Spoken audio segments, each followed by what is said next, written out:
Hey everyone, this is Matthew Paul, also known as Getzias. I'm here with Keith, aka Shadow Hacker Mitchell, and here this is episode 5, I think. Is it five? I don't remember anymore. I don't I'm remember. Wow, I'm still recovering from a turkey coma. already No, a I turkey. think it's four. We're number four.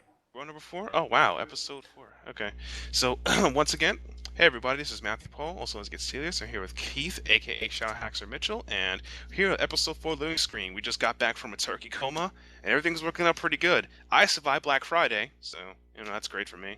And I didn't go the hell out because I was smart. Oh, look at you, so smart. Look at this. You man. But anyway, I didn't really buy anything gaming wise Black Friday. I think I just bought I think I bought a Steam card at best, some PSN cards. And what happened to me is that the PSN 4 was launched in Europe, which is backed up the PSN network that you can still use it, but you can't access put in codes or anything. Because I want to activate my cards and get some games and DLC games. Like, nope, can't do it. Not for Yeah, my feelings. Yeah. yeah. I got a yearly card for the PlayStation Network as well for my PlayStation 4. And of course, like you said, I can't enter in because of all the shenanigans going on in Europe. So yeah, I Yeah. gotta wait. Yeah, it sucks because it's like I'm sitting here like I wait, and the worst part is I thought, oh, it's just a one night thing. I wake up tomorrow morning, still doesn't work. It's been almost say 2 days. Yeah, they announced that they disabled the service. So yeah, probably have to Yeah, wait till this upcoming week or longer. or longer. Ugh. Hopefully nobody's subscription runs out because then Oh, that'd that be would be boned. terrible. Exactly. Also, what would also be terrible is that they had a sale that was designed this week for PSN. If you spend like $50 or $60, you get ten 60. dollar $60, right? You get $10 credit on in your PSN wallet. Well, that deal went to freaking hell. Yep, yep, it did. And I was actually waiting on that one. There was a bunch of PSN deals. There was supposed to be one from Newegg that it was supposed to be like $22 per card, and everybody and their mom was waiting on that, and it never happened. Nobody knows if it was real, if it was a joke. And then GameStop, Best Buy, Amazon, a couple other people, Sony did one for $29. Which is what everybody went with. But we can't put it into the damn system. So yeah, So so we're yeah. just stacking up on cards, like you're gonna have a whole deck of them by the end of the month. They'll fix this up, Hopefully. hopefully. But at least this is better than what happened with their first PSN issue, the one that people hacking their servers. At least this is a lot better. They just shut it, like it shut down, and it's been announced. So this is a lot better than what that happened last time, last PSN network problem. Well, you know what? I kind of disagree with that as far as the whole compromise issue. Yeah, that nobody ever wants that to happen to them. But at the same time, hey Sony, you knew something like this was going to happen. Get your authentication servers together. What the fuck? There should be a different server cluster for each nation or for each market. Come on now. There's no reason why Europe should affect gamers in North America and vice versa. And the thing Get is your that shit together. isn't the thing doesn't that thing means that the consoles they sell us are region locked? Yeah, they are region locked. So As how far are as we I still know. suffering PSN problems if they're in Europe? They have their own region, their own network. Then. Well, the region lock is hardware based, but from what this you can gather that the systems are linked. So they're Oh. using one centralized or several centralized servers, that are in a cluster that all take care of the network, which is, for lack of a better word, it's really stupid Ah. because it say something goes down and then everybody's down. That's not good. That's not good architecture. But I'm not working, so I shouldn't be talking about that because I don't care. All I know is I can't enter my cards in. Fuck Well, I that. guess you hear that's pretty much it right there. And I guess the other thing I guess that you probably have heard about, if you guys have been living on a rock, I guess you guys didn't hear what happened recently on Twitch TV Drama. I guess if you guys are into that. Um, One of the be super admins, I think horror, um, and believe it started over emotes. Another speedrunner had an emote thing, and his emotes were, I guess, copyright and privilege, and they were stepping on, copyrighted things, so they got taken down. He asked why, the answer never happened, and it escalated from there between like pitter patter between them, and other people got involved, and it got to the point that people found out that horror is a homosexual furry. They, Oh he Lord. he threw it out. He's a homosexual furry. Yeah, and that even made things even worse. And a speedrunner in particular actually typed up and said, he made his event called type in horror if you want to remove him, and that infuriated horror and other Twitch admins, and it infuriated them to the point that he started banning people left and right. And he banned people who make money from Twitch or make money for Twitch, like these people who have subscription fees, like you pay subscription monthly and you get to watch, get whatever, right? I'm not really into that. I personally think that if you're going to pay for a streaming, you should feel something of it, but that's a whole different thing. So he's banning people who make money for Twitch and from Twitch. So you pretty much been firing people in some aspects of that hand. And the Twitch support guide over there is that he actually said, "I'm never going to fire Horror. Horror's not going to be fired, even with all the terrible things he did and things from there." And the worst part about it was that he said, "I can do whatever I want because my boyfriend is Ben or someone else." I'm like, whoa, whoa, whoa! You got a job because you slept with a dude? That's a new one for me. I know sleeping with dudes can get you a job. So, Hax, how you feel about that? I got nothing to say about that because it's just retarded. It is. It is That's pretty all it retarded. is. It's. I mean, I heard he handed a letter of resignation. He will actually quit by December 3rd or something like that. He'll resign and Twitch, whatever. But it's kind of puts the point of how immaturity Twitch is, and it's kind of puts perspective like one of the reasons why a lot of the gaming companies won't work with Twitch. Like, is Microsoft partnered with Twitch? Yeah, Yeah, but they Microsoft were. and Sony. Yeah, side by Sony. Yeah, and wait, didn't Sony use UStream? Were they partnered with them? Uh, I can't say that Count they me are or that. Yeah, not, but but it but kind of Twitch, shows. but yeah, but actually, yeah, they were originally. I'm not Right. sure if they still are or not, but that was one of the big points. And then remember when Microsoft announced Xbox and Xbox One, they were like, "Hey, we're going with Twitch," and then Sony came back and was like, "Hey, we got Twitch as well." Exactly, which is pretty funny. But overall, it kind of shows the image pettiness and it kind of ruins business relations because here you are supporting somebody who doesn't have good community management skills. Like this situation could have been resolved if you just DM'd him and told him this would happen. But no, you let it escalate to this point where you fired people from losing a job and now Horror will be out of a job. Well, you know what? When you do stupid shit, you deserve what happens. Exactly. That's basically what happens. But And nah, when you were talking about this, yeah. I thought you were talking about the other retarded shit that's been happening on Twitch. People recording shows and doing their own pornos and shit. Because Oh, I never heard about that. How did that go? yeah, there's a lot of those out there.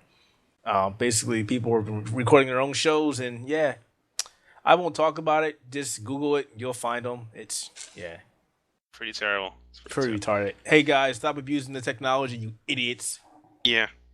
But overall, though, is I feel that like it kind of like this is a very popular service that the gaming community uses, and for you to show a face like this, it's gonna look real bad for people who want to invest in you in other businesses because this is really schoolyard bullshit, and you guys should have took care of this like before it exploded like this. And now I know that it is a gay guy running my internet. But Thanks. at the same time, I can care less if you're gay, whatever. You can be whatever the fuck you want to be. But when you Yeah, start showing immaturity, that's a big deal. And the definitely. problem with that is, there really isn't a big alternative to Twitch. What are you going to do? I know Own TV was out for a while, but then he shut that down with like 8 months. Right. So there's no alternative to it. Unless somebody else wants to start their own deal. I mean, you got what? What you got Justin TV? Does anybody use that anymore? No, I think isn't Justin TV part of Twitch? No. I want to say no. Exactly. So what No, it's alternatives not. do you have? Yeah, well, your alternatives what? Live stream and Ustream. But the That's it. thing with that is, again, now you have the Xbox One and PlayStation 4 supporting Twitch. So people are going to want to use Twitch regardless now. And Exactly. so it's step up your game time, guys. Don't let stupid like stuff like that happen to you because Basically, I know don't it's think that Microsoft, especially Microsoft, won't say, you know what, screw this. We'll set up our own channel. And they will do it. So yeah. don't think they won't. Basically, I mean, you keep looking bad, like you're not worth it. You're not worth the headache, and they'll just do their own thing. They're Microsoft; they can do it. I'd be curious to find out what are the big supporters of Twitch think about that. Somebody should reach out to like Team Spooky and whatnot. Say, hey, what do you think about this? They're Team Spooky. They do what they do. Like Victor, Arturo, Min, and the rest of the team. They do what they need to do to what's good for them. I think they're practically neutral about this. I guess I think I know Arturo a bit, somewhat personally. I think he'll be neutral about this. He's like, you know what? If they mess up, I'll jump ship and stream to YouTube, which I heard YouTube streaming is a possible thing now. Well, not just YouTube. I mean, Google's been playing with it for a while now. The Hangouts, streaming, which I think we should do one of our podcasts on that just for shits and giggles to try it out. But Definitely. yeah, Yeah. And I feel that, yeah, like the new alternatives are rising, and if your brand turns to crap because the bad reputation you have, it'd be no point in doing it, because at the moment Twitch makes most of the money from ad, people pay subscription, etc. On Twitch Turbo. I mean, there was like a year ago, like sometime 2 years last year, people were arguing about this Twitch Turbo thing. It does give subscription a lot of money, blah blah blah, and there are things like this keep happening constantly on Twitch. That I think that if they don't clean their act or how their business works or get a better PR image, I would say by 2016, maybe 2017, they might be out of business, or they just lose everything they have because they put on a bad image for themselves. Quite possible, but we'll never know until it plays out. So, Still plays out, yeah. So we just hope for the best and hope they clean up their act. all right. So, So, what else we got for gaming news? oh, in gaming news, Disgaea 4 has been announced with new characters.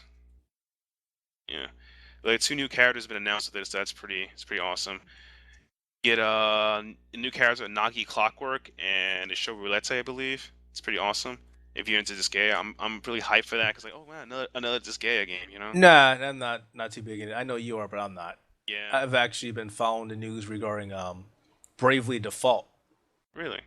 I've never played the original one, and I never knew it was a spinoff of Final Fantasy, The Four Heroes of Light. Ah, Oh man! And I just picked up a 3DS XL from Amazon. So yeah, cool. yeah, this is gonna be hopefully the game that gets me back into Japanese role playing games because I've been off of them for a long while now.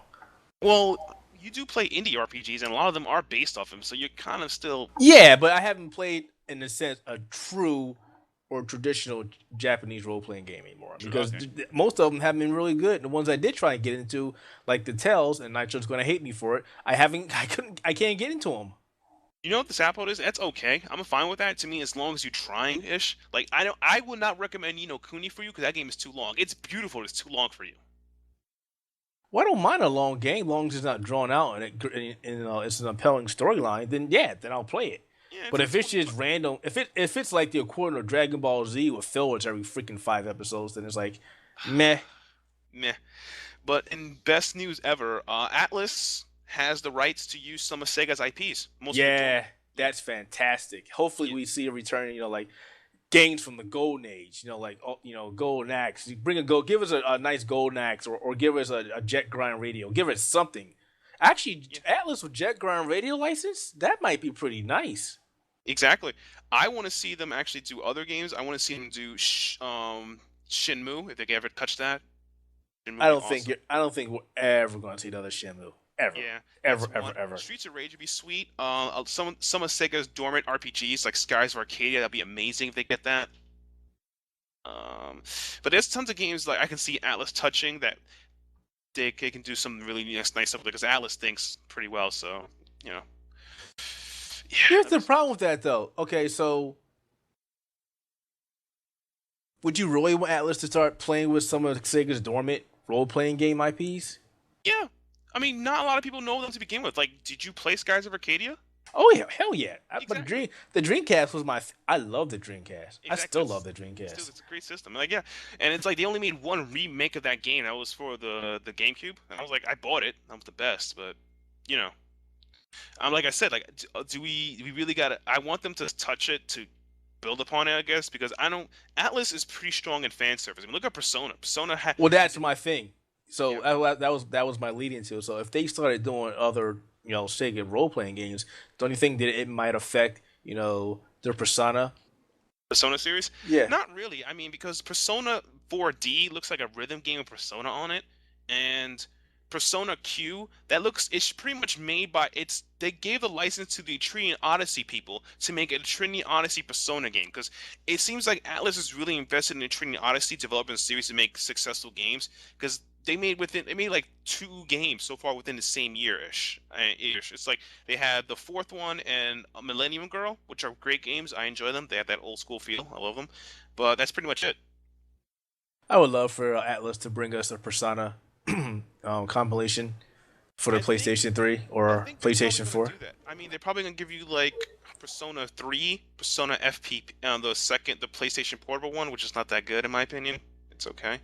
They have four and Golden. Golden is they're both pretty good in my opinion.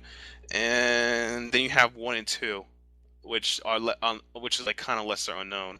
Right, and that's the thing. To get more people on board, you should definitely bring those out, or for the very most, put them on PlayStation Network or something. Let I everybody think one and experience two that. are on PlayStation Network. You can get them on PlayStation Network. Can One you and get two them are. in the U.S.? Yeah, yeah, you can get them in America. Yeah, they're on PlayStation Network in America. You can get them. I need to play that because I've never played the first or second one.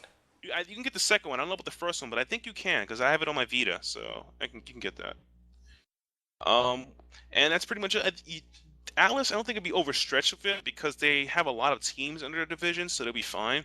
But when they touch other RPGs, the Sega dormant ones, I really hope they focus on fan service and things that make them strong and things like that because there's a lot of games I felt Sega made RPG wise, even non RPG wise, that could just use a little more polish and they'll do better. Well, they really don't have any major role playing games. Sega. I mean, they had the Shining series. Yeah, that's amazing. That's my They favorite. had Fantasy Star, which they're still screwing us over in the U.S. Where We the still don't have freak is our two. Fantasy Star Online, guys? They were Two. supposed to give that online 2 to the Vita by this point, and it's still in Japan. Like, I'm not gonna make a They Japanese account to they're play this game. they don't give a shit about us. I know, I know, I know, I know, I know. So that Shining, Shining Forest, Shining Darkness, Shining series, yeah. yeah, that was it. They didn't really have any other role playing games. They also, well, they have they have several one shots here and there, to be honest. Like I mentioned, Skies of Arcadia, Residents of Fate. That's another one shot they have. Yeah, but Skies of Arcadia wasn't by Sega, was it? Yeah, that was by Sega, I believe. Yeah. Let me think of let me just use the power of the internet because the internet's the best friend ever. Yeah, it was way back in the day. Sega. What was their whole name? Overworks, I think it was. I think it Yeah, changed names so many freaking times though. exactly. I And can't talking remember about what they are now. What are they called now? Sega. What are they? Overworks. What are they? What division is it now? we don't know. Jesus, Sega. Sega, silly Sega. And one more thing we could discuss about, I was talking about changes. Ninja Theory, the Does people developers, do yeah, people still even care about them anymore?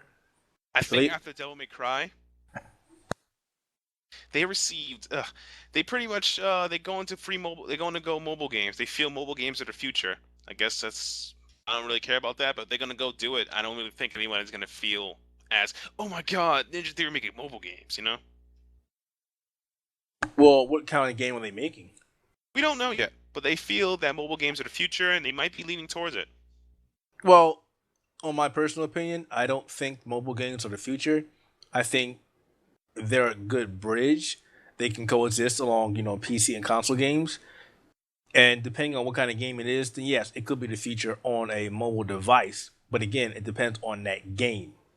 It can't be a game that's an existing console game and then move to the mobile platform. That will not work. It has to be built ground up for the mobile phone, tablet, whatever you have. Right. That's cool. And I guess another thing I guess I want to talk about is if you guys own a Vita and you like Dragon Dogma, I heard there's a free to play version coming out on the 19th of December. If the PSN servers are fixed, you can get it. Yep. And the Escape will also be on the PS4, I think on the Vita as well. If you guys, those are good Vita news. So that's it. But overall, I guess I want to talk about hacks. What have you been recently been playing?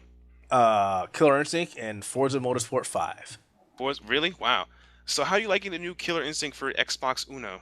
Now, I've been following Killer Instinct since they announced it for the Xbox One, and thankfully, I was one of the people that were assuming that they were going to do the game justice. And lo and behold, the game finally comes out, and it's a pretty solid fighter. It does have some elements that seem a little bit quirky. Most people that play fighters may or may not agree with them. For example, not dollar combo, but the auto combos that come out. You Yeah, still have to link them. You still have to use some kind of common sense. It doesn't just automatically come out with a random button press. The game definitely does have some thinking elements into it with the combo breakers and the counters to those as well. So the game definitely is a lot of fun.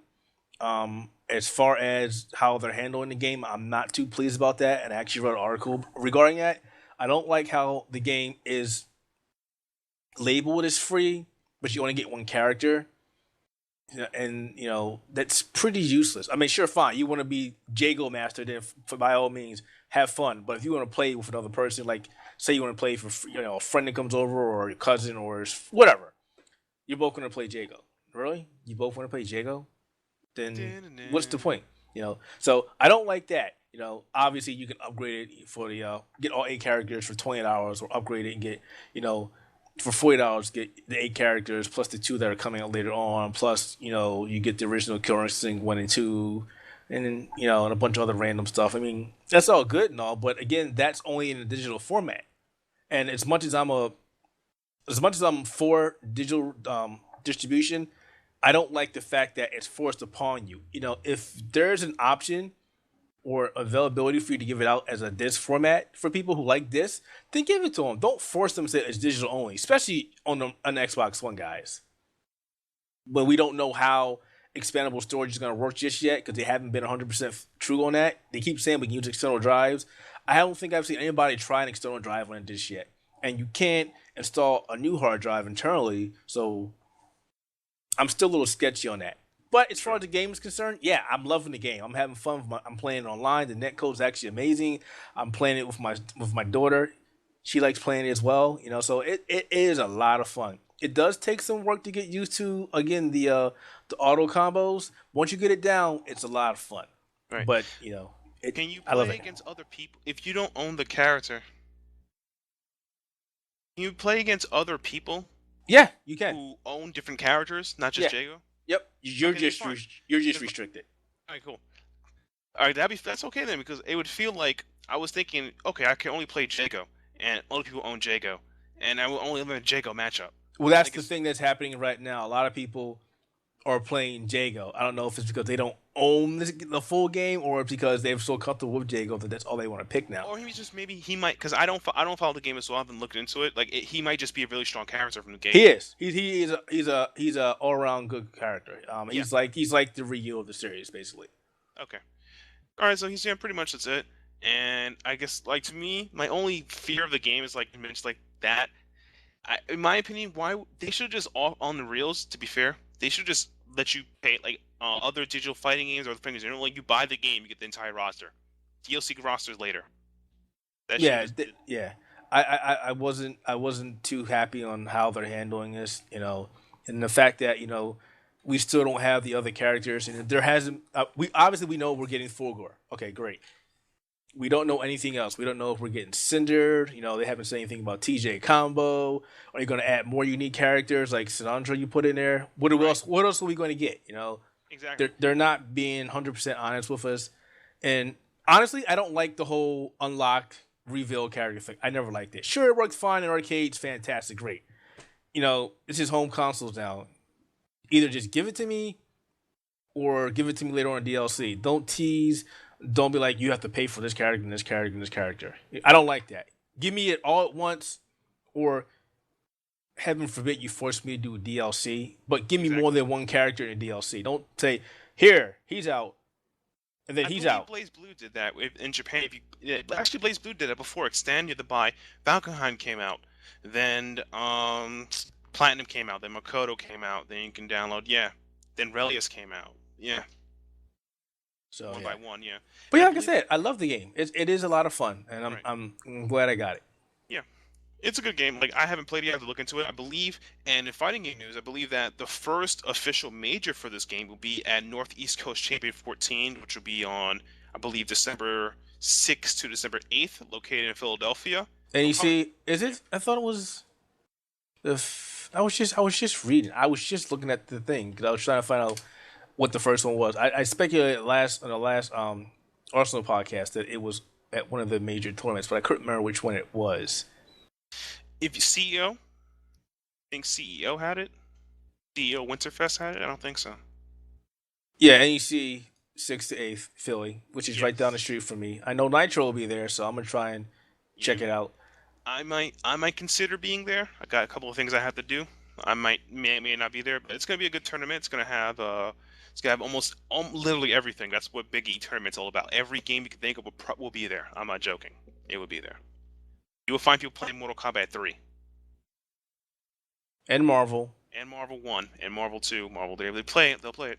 So it's gonna be a big tournament. If you guys are listening to this podcast now, you can you still have within the end of the day, the end of November 30th, 2013, to still pre-register because if you have to sign up at the door, it will be $50. Too Hmm. rich for my blood. I Mm-mm. believe it's the $50 is total with the venue fee. So I can't quote me on that, but if you guys haven't pre-registered for a tournament, please pre-register when you can because he takes it seriously. And we'll put the link at the on the article for the podcast as well, Yeah, we'll just so put you it guys there. can check it out. Definitely, it's gonna be a great tournament, and I've been to the one last year, 13 for for anime games and Arc System games, and the year before, and I think 10. So it was good times. And I guess in other fighting game news, I guess you probably don't know about this. Ultra Street Fighter 4 is coming out. The Loki test, if you want to beta test that game, it will also be an NEC 14, Northeast Championship 14. Oh, really? Yeah, Nitro will be there just to play that game. I'm not even kidding. He's gonna find all the tech in that game. Oh, he's gonna be there regardless. He's gonna He be is, there. he is gonna be there. He works with, I believe he's part with Biggie's crew, so he'll be there. Yeah, he's always helping him out, so he'll be there.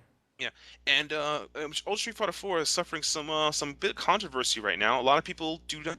Justin Wong, a top level player, does not like delayed wake up because it ruins the game offensively. There's a lot of people talking about how delayed wake up was going to work. Some people think Red Focus might be too gimmicky. There's some people say that Red Focus may be overpowered because some characters have to use multi-hitting normals and they don't have it in their offense. So a lot of people overall assessment that this game is to be more defensive than compared to the one vortex kill situation you have now in Arcade 2012 edition.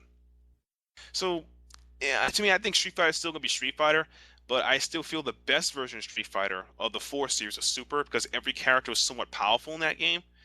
And then I don't know what happened between there, but that's Capcom's thing. But I really hope that all the problems in Ultra gets resolved and it doesn't turn out the way people giving feedback to it because there was a lot of Loki tests on the West Coast. And someone confirmed, someone spread a rumor that unblockables are still in the game, and they made delayed wake up in order to beat the unblockable thing. Well, I hope that unblockables aren't in the game because that was one of the reasons they stated that unblockables would not be in the game. Yeah, So,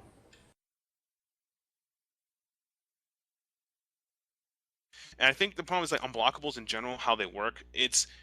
I play a lot of fighting games. Unblockables generally kind of help the game as well, depending on the character. Like some characters are so weak that the unblockable actually improves their game. They can't loop it perfectly back in order, so it's something they have in their arsenal. But characters like Cammy who abuses it, or you can do it because you can do a lot of unblockables on Sagat because it's like this weird wake up. But Cammy has a couple of them, and they were pretty strong, and she was a very strong character, so that also helps. But I really hope that Street Fighter 4, when the Loki test comes out, when it gets on the stream and people play it, they'll give more feedback and the game will get better. Because I don't want to see Street Fighter the original arcade edition. That game was so bad because Yun and Yang and Fei Long just broke that game. yeah, they did. They They, sure the hell did. Oh, yo, God. they were just too strong, literally too strong. So that's putting it right there. I hope that gets fixed out. It will. It will. It will, or nobody will play the game, so Yeah, and Capcom they will can't lose a have lot that. of money because Yeah. I believe it's also they're selling it as a disc. I believe also. So yeah, They'll get their shit together. they There's have no to. doubt about that. It's have to. I believe that's one of the very few properties Capcom has at the moment that's actually doing good sales. Because Yeah. I can't think of any Capcom property within the last, I say, 2 years ish that's done very well in sales. Well, I can't comment on that. I mean, they got a lot of good properties, but the problem is they're still stuck in Japan where nobody else can play them. So, yeah. Yeah, that's yeah. Unless we're gonna be using our Japanese PSN account to play one game. Nope. You know, Nope. Not doing it. That's just like me breaking down and playing Fangstar Online too, with the English patches. Nope. I Nope. people do that. I'm like, They you do should, it. I refuse to do it anymore. I did it for a while and I said no. If you're gonna spurn me, Sega, then screw you. That's it. I mean, as much as I like the game, I'm not gonna waste my time and keep doing it over and over and over when you can't live up to your fulfillment and tell us that, oh hey, we're bringing this to the USA and it was at PAX East. Why would you do that? that that is a punch to the face to the max. Like boom. Hey, it's coming. It's coming eventually.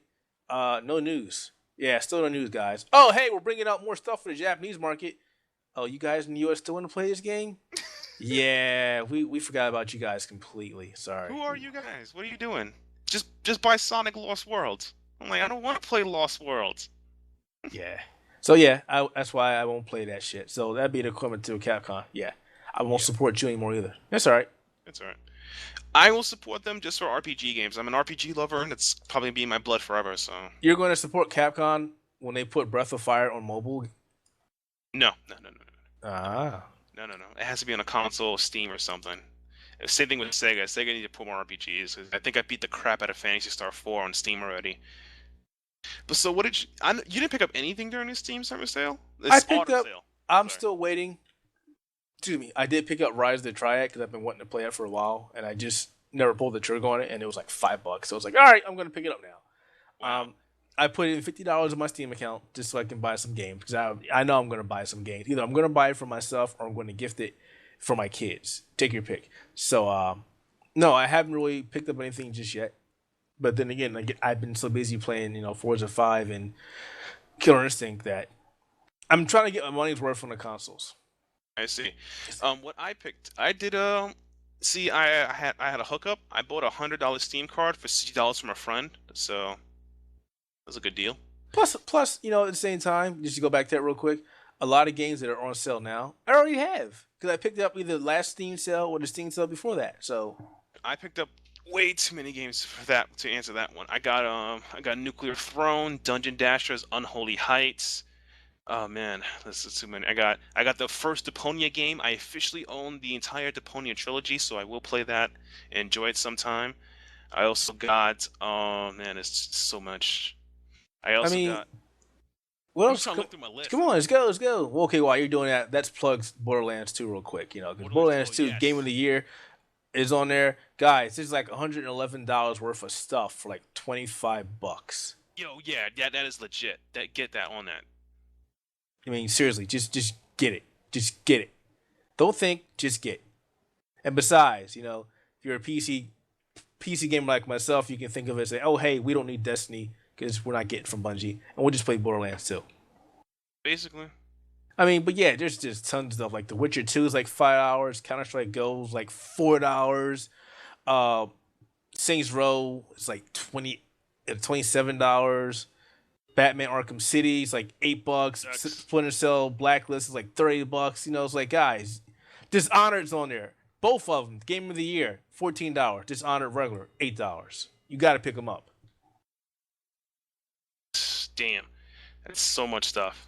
So much stuff. And they're not even done yet. This sale ends what, Sunday? Yeah, I think it ends on the third.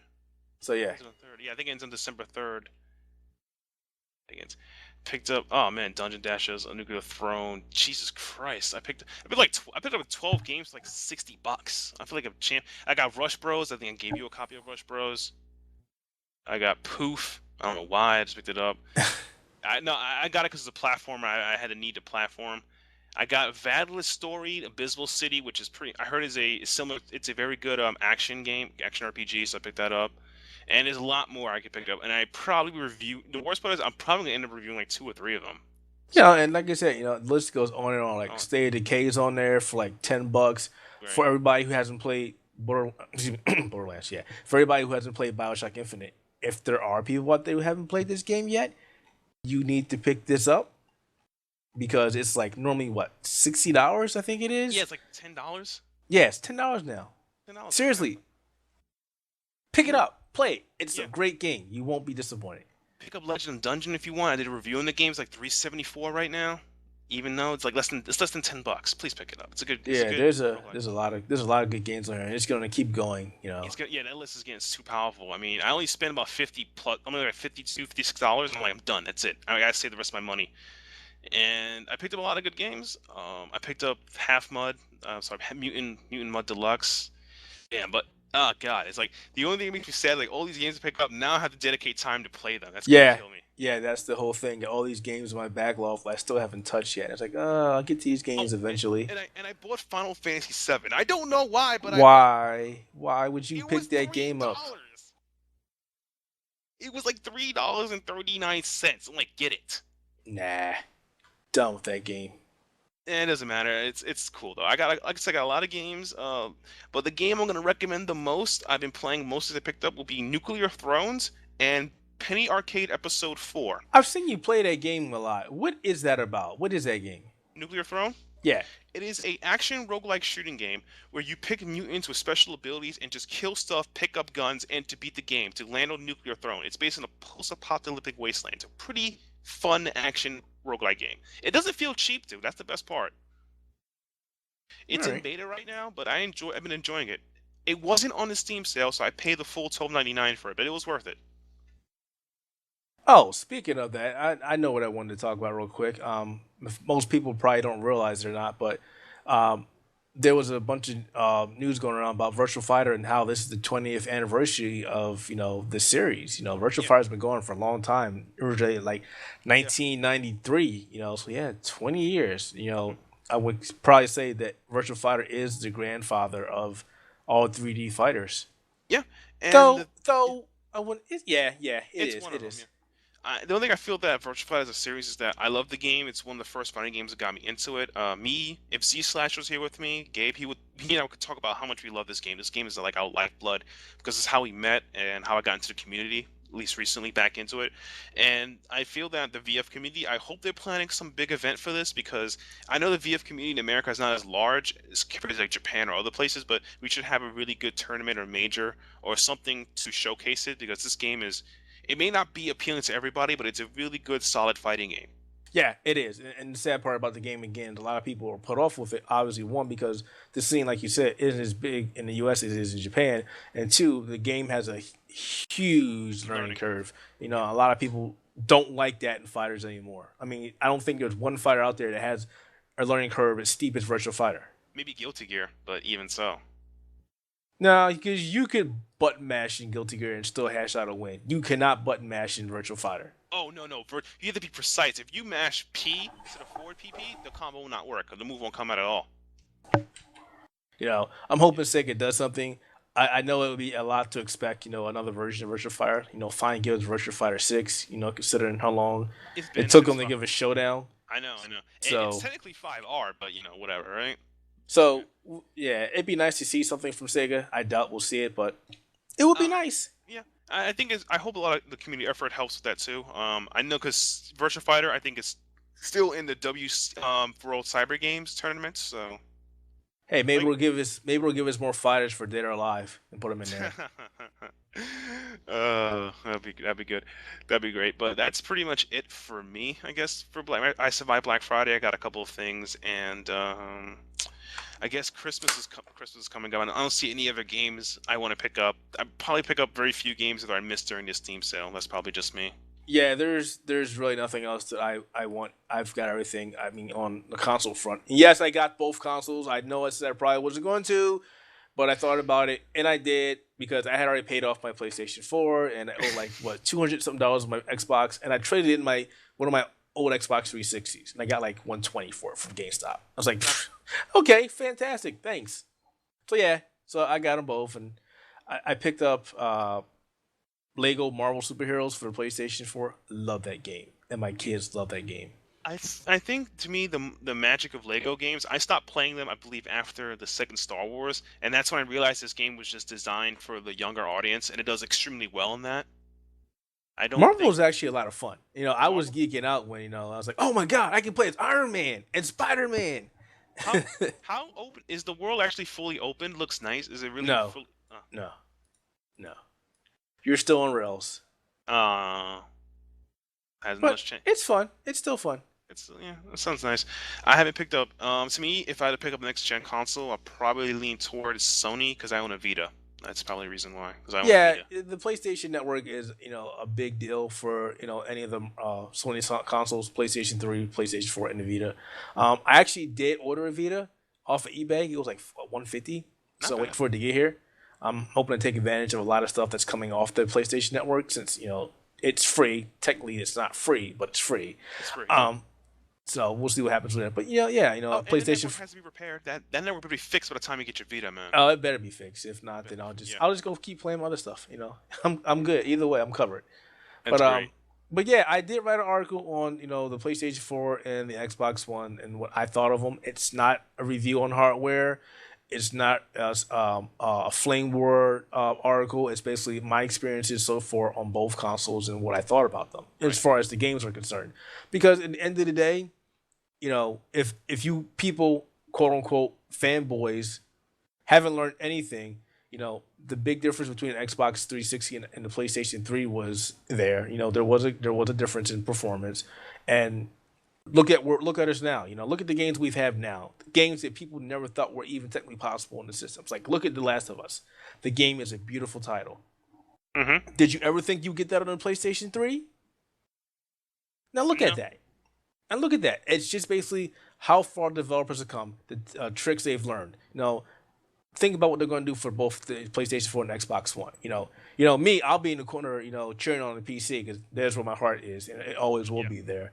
But I'm curious to see what happens with both these consoles. I want to see them do well, just because I do have an investment because I own both of them, and I want to see some great games. I want to see some really kick-ass games on both these systems. Mm. That's good for that. That's pretty good way to say it. And make sure to link the article in the bottom. I want people to read it. I guess look it up.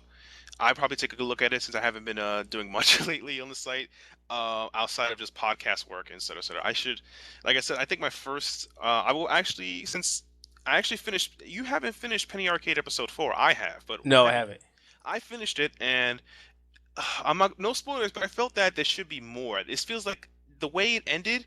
It could. There's a potential that it might be a new series, or they might continue it, or it's just like right there, So I'm gonna do a review on that, but before I do that review, I'm gonna post my review of Penny Arcade episode 3. So, Okay. so, so I can link that to you guys. So that'll be great.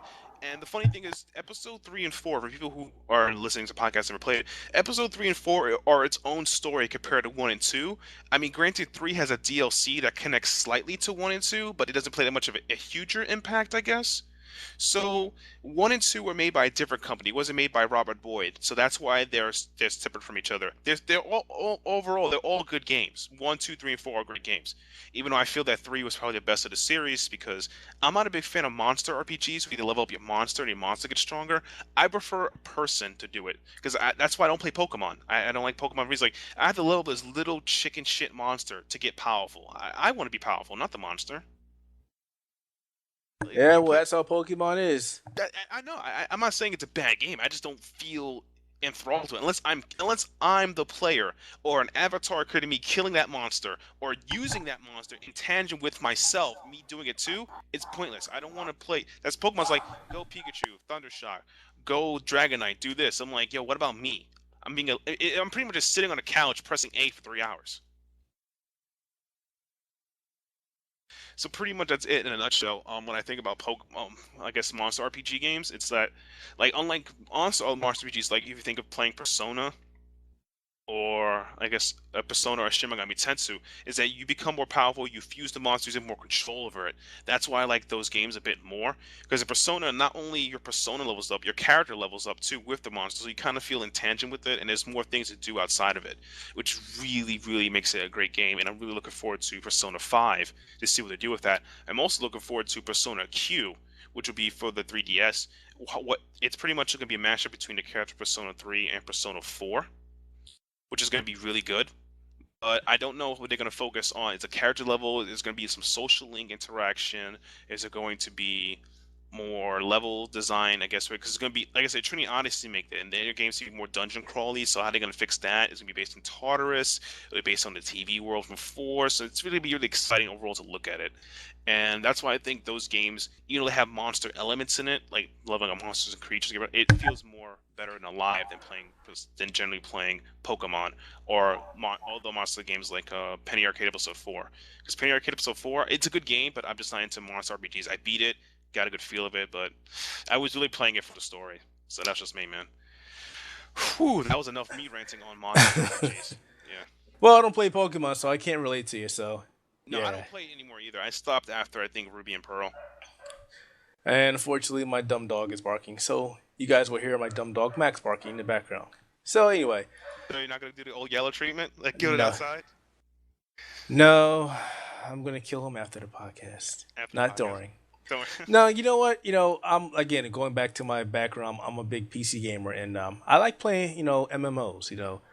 Hmm. I used to play a lot of World of Warcraft because that was my crack. And I haven't played it for a while, and been following the expansion, and I'm pretty hyped about that. But another role playing game has actually caught my attention. Has had my attention for some time now, and been watching development, and I noticed that they gave out beta keys for the game. The game in question is actually WildStar.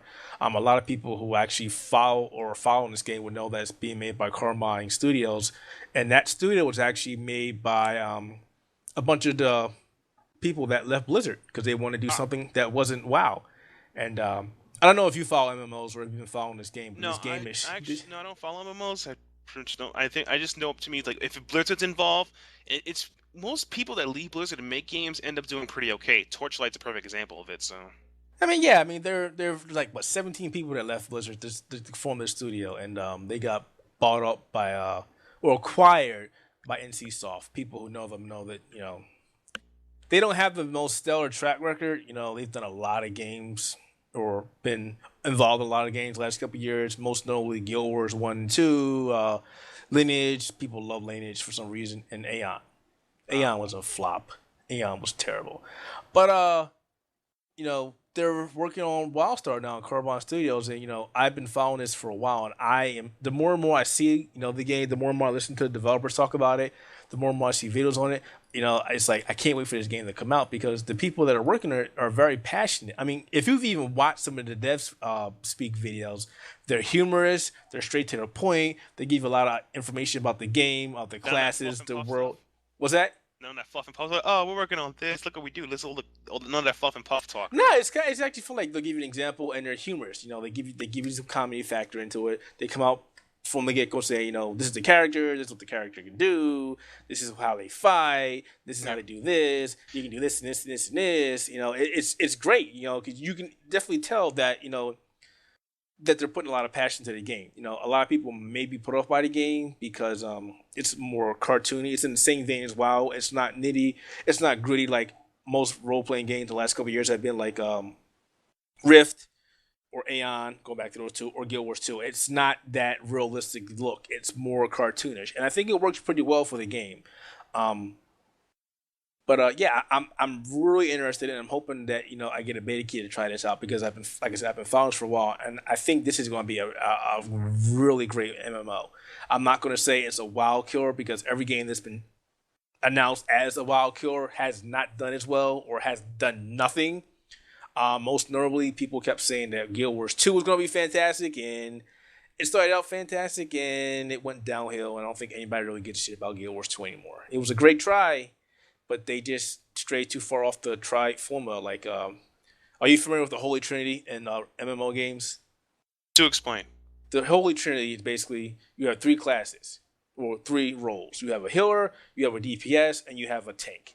The tank absorbs the damage, keeps aggro. The healer keeps people alive, and the Right. DPS destroys shit. Well, Guild Wars 2 tried to stray away from that and basically give people the ability to do every one of those roles. And I don't know if it was just because people just couldn't get around that concept. Like, well, it just makes no sense. Why can I do all of these? I need this. I want that. A lot of games that tried to stray away from the Holy Trinity didn't really pan out so well. And this is one of the reasons why people like playing WoW so much because you have your role. Okay, this is your role. You can do this. Now, granted, there are certain classes in WoW that can do all three, but many people don't do them. They either play with the characters that can do one or two specific roles. Like, for Right. example, a mage is a mage. A mage does damage. A mage will never heal you or be a tank. Nope. Warlock will never heal you. They can tank with their pets, even though I hate that shit, but they will never heal you, and they never can be true tanks. Then you Right. got a druid who can DPS, who can tank, and who can heal. But And most of the time, druids end up going for heal or maybe DPS. or there's some like tanking, yeah. But yeah, the Holy Trinity is in effect. People enjoy that. This game brings that back into effect, and it does more. It gives you, for example, they're giving you new what's the word I'm looking for? What is I'm looking for? There's you guys have to check it out. I'm losing my words here, but basically for example, crowd control. Okay, they have a new way of doing crowd control. They have a new way. If you lose, if you ever played a game and you got a buff or a debuff on you, and you lost, control of your character, and you were just sitting there and you're like, what? I can't do anything. But they put a new gameplay in there that allows you to actually do something to break that stun or to break that crowd control on your Oh, so character. it's like a little like an action mini game to remove the stun effect. No, it's like basically you keep hitting this key and you actually you can knock it off and do what you want to do. There's other ones for showing where damage is coming in. I can't remember what they called it, but basically it's pretty good. It's really nice. It's basically saying, hey, look, guys, coming that way. You probably don't want to be that way, and it's big and it's visual and it's red. Red's like, hey, red's not good. Get the hell away from the red. So they're doing a lot of decent things with the game, and I'm really glad that somebody is trying to stray away from the formula that WoW has solidified, but not so much that it's going to be a totally different experience people aren't going to want to try. So I'm definitely waiting for that game, and besides, it reminds me of Brave Star. It's basically sci-fi meets the Wild West. That's exactly the vibe that game gives You mean like out. Wild Arms? Yes. Yeah. I cannot wait for that game, and Yeah. it's supposed to come out like first or second quarter 2014, supposedly. I'm hoping they're at PAX East so I can get a hold of the game and play it again, because I will be at PAX this year again. Again, hopefully you bring us good content and a couple of interviews for people who cannot be at PAX this year. I'm going to try, but yeah, I've been meaning to talk about some PC games for a while, guys. Mostly MMOs, so I'm going to start living up to that. I promise I'll keep doing it. But Wild Star is going to be fantastic. Hopefully. And also, non-related news for the Outerhaven.net, we have a new contributor, Sean Singleton. He's a good friend of mine. He'll be a contributor, I believe, mostly the anime and manga section, right? Yep. Yeah. So we have a new contributor. He should have. Does he have an article up recently? I know he's been working on one for a while now. He hasn't finished yet. Almost done. He's almost done. So he should have a new article coming up soon. Another interesting fact: Bookshelf Podcast will have a podcast sometime next month on our theme of intimacy. So that'd be great on that. And I guess these are things to look out for. For if you want to listen outside this podcast, we're amazing and off Steam Sale awesomeness. You should look out for my latest article on Penny Arcade Episode 3 before I write Episode 4, so you guys get a feel of what the game is before you invest in it. And look out for Hax's fetish, his console generation, the console wars, which is not really a console war, more like I guess console history. I guess all it is, right? Well, no, it's just my my own personal views from what I'm seeing so far, as far as both systems. So he'll put a link in the article. You can check that out. That's came out this month, and I guess that's pretty much wraps up Loading Screen Episode 4, right? Yep. Only thing I have left is to thank the viewers, the listeners. We've recently been putting our podcasts on YouTube, and we're getting some hits on those. And we also get a pretty decent amount of traffic to the site now, a lot more than what we were getting in the past. Just an example, we're getting about anywhere between 45 to 50,000 page views now. So guys, thanks a lot for checking us out. There is a comment system on the site for a reason. Don't think you guys can't talk to us or leave a comment. Definitely leave the feedback. We'd love to hear it. If you have any critique, if you don't like something, if you think there's something that we made a mistake about, anything, definitely leave a comment. We want to know about it. Yeah, don't call. If you call us on it, we'll own up to it. We're not gonna flame you and ban you from just like Twitch would do. Okay. Yeah, we're not gonna do that. We want to hear that because we started this because we want to get our opinions and our views out there. So we definitely like for people to let us know what's going on. Let us know what you think, and hell, we might even get you guys in the podcast because we'd love to. Yeah, we'd love to. Like, if you want to join us or work for us, that'd be great. And I want to give a shout out to people who.